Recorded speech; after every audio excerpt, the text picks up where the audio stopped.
வரலாறு தொடங்கி தமிழ்நாட்டு பிரச்சனை தொடங்கி பிரச்சனைக்கான தீர்வு தொடங்கி நாங்க என்ன பண்ணுங்கிறது வரைக்கும் ஒரு நடிகனை நம்பி இளைய தலைமுறை நாசமா போயிடக்கூடாது என்கிற வருத்தம் தொடங்கி எல்லாத்தையும் மிக நேர்மையாக ஆணித்தரமாக உண்மையை உறக்க உறுதியாக இறுதி வரை எடுத்து வச்சுக்கிறோம். அண்ணன் சீமான் தன் உழைப்பினுடைய உச்சத்தை, தன்னுடைய உண்மைத்தன்னுடைய உச்சத்தை, தன் தமிழ் தேசிய அரசியல் கனவை மொத்தமாக தமிழ்நாட்டு மக்கள்கிட்ட இறக்கி வச்சிருக்காரு.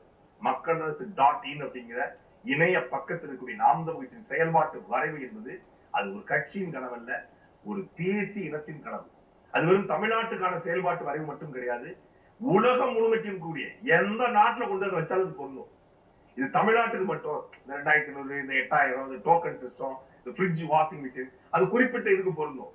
ஒரு முல்லை பெரியார் இஷ்யூவோ இல்ல காவிரி இஷ்யூவோ இல்ல ஒரு பாலாட்டு பிரச்சனையோ அது ஒரு மாநிலத்துக்கு பொருந்தும். ஆனா நாம் தமிழ் கட்சி செயல்பாட்டு வரைவு இருக்கு இல்லையா, நாம் ஆட்சியின் வரைவு அது தமிழ்நாட்டுக்கானது மட்டும் கிடையாது. நீங்க உலகத்துல எங்க கொண்டு போய் ஒரு 2 கோடி 3 கோடி வாழக்கூடிய மக்கள்கிட்ட கொண்டு போய் அதை வச்சாலும் அது அந்த நிலத்துக்கு பொருந்தும். ஏன்னா அது ஒரு தேசிய இனம் எப்படி இருக்கணும், ஒரு நிலம் எப்படி இருக்கணும், அந்த நிலத்தில் இருக்கக்கூடிய வளத்தை வைத்து எப்படி பொருளாதாரமா மாற்றுறது, அந்த பொருளாதாரத்தின் மூலமாக மக்களுக்கு எப்படி வேலைவாய்ப்பு கொடுப்பது, அந்த வேலை வாய்ப்பின் மூலமாக அந்த மக்களை எப்படி ஒரு தற்சார்பான வாழ்க்கையை வாழ வைப்பது, எப்படி கல்வி இருக்கணும், எப்படி மருத்துவம். இது தமிழ்நாட்டுக்கான கல்வியோ தமிழ்நாட்டுக்கான மருத்துவமோ தமிழ்நாட்டுக்கான விவசாயமும் மட்டுமல்ல, உலகத்துல எங்க போய் வச்சாலும் அது பொருந்தும்.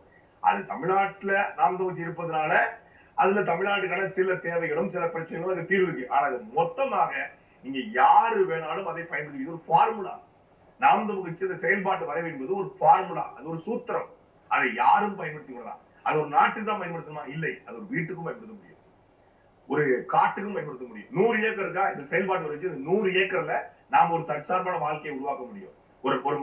ஒரு கிராமம், ஒரு பேரூராட்சி, ஒரு நகரம், ஒரு மாநகராட்சி, ஒரு மாவட்டம், ஒரு மாநிலம், ஒரு நாடு, எதையும் இந்த செயல்பாட்டு வரைவு மூலமாக மாற்ற முடியும் என்கிற மிகச்சிறந்த கனவு, ஒரு பெரிய விசன். அது உங்களை தூங்கும் போது வருவதற்கான கனவு, உங்களை தூங்க விடாமல் உற்சாகமாக வேலை செய்ய வைப்பதே கனவுன்னு சொல்லி ஐயா அப்துல் கலாம் சொன்னது போல ஒரு பெரும் கனவை, ஒரு இனத்தின் கனவை சீமான் கண்டு அதை டிராப்டா கொடுத்திருக்காரு. அதை படித்து பார்த்த யாரும் சீமானை தாண்டி வேற யாரையும் சிந்திக்க மாட்டாங்க. அரசியல்ல எதுக்குப்பா கொள்கை, தேர்தல் எதுக்குப்பா கொள்கை, வாக்கு வாங்க ஏன்பா கொள்கை அப்படின்னு நிக்கிற கட்சிகளுக்கு மத்தியில கொள்கையை மட்டும் முன்னிறுத்தி அது சின்ன சமரசம் கூட இல்லாம ஐடியாலஜியை மட்டும் பேஸ் பண்ணி ஒரு கட்சி இந்த களத்தில் உறுதியாக நின்றுக்கிறது.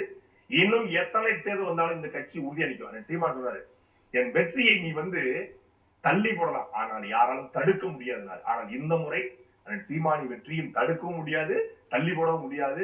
மக்கள் அநியமா இருக்கிறார். படித்தவர்கள், இளைஞர்கள், நல்லவர்கள், உண்மையான தமிழ்நாட்டில் ஒரு மாற்றம் வர வேண்டும் என்று நினைப்பவர்கள் எப்போதும் அண்ணன் சீமானி பக்கம் நிற்பார்கள். அதற்கு இந்த தேர்தல் ஒரு முத்திரையாக, அச்சாரமாக, ஒரு அடித்தளமாக இருக்கும். முதல்ல நீங்க நான் எந்த கட்சிக்கும் வாக்கு செலுத்தலாம், அது அவருடைய உரிமை. நம்ம யாரையும் இந்த கட்சிக்கு தான் வாக்கு செலுத்துங்க சொல்லுகிற இது கிடையாது. ஆனா வாக்கு செலுத்தணும். முதல்ல இங்க 100 விழுக்காடு வாக்குப்பதிவு வரப்போது, அது என்னாலதான் வரப்போது படங்கள் சொல்லிட்டு இருக்காங்க. அப்படிலாம் கிடையாது. எஸ்ஐஆர்ல இறந்தவர்கள், எஸ்ஐஆர்ல ஊருக்கு வெளியே போனவங்க, டபுள் என்ட்ரி இருந்தவங்க எல்லாத்தையும் நீக்கிட்டாங்க. அதனாலே தமிழ்நாட்டுல 85 90 விழுக்காடு வாக்கு வரப்போகுது.